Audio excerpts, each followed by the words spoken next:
تشکره هاتی زاخو تو بسیاره خواهی بله گلندک هوا اولا گلندک حوالا باشه هون چندم جمیره برای که هاتی خودی 6-7 ساعت 6-7 ساعت اکا باشه چه وقت که تو سیاره خب آلای زا خب بخملینی خودی حاجی کرنا زاخو و ایشالله زاخو فوز هون چند ماندی بونه ریکن کنی آره خودی ماندی تقریبا 7 ساعت تمام روه حتی ماتنا ویره باشه پیاماتا چه بوهان در نیانا دوک و زاخو افرکل بغدا یاری براتی تشتک براتی بکن و چه شر و مشکیلا فلانا نکن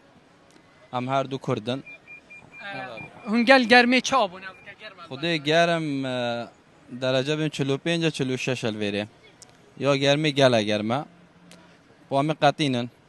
چه مشکیله اینن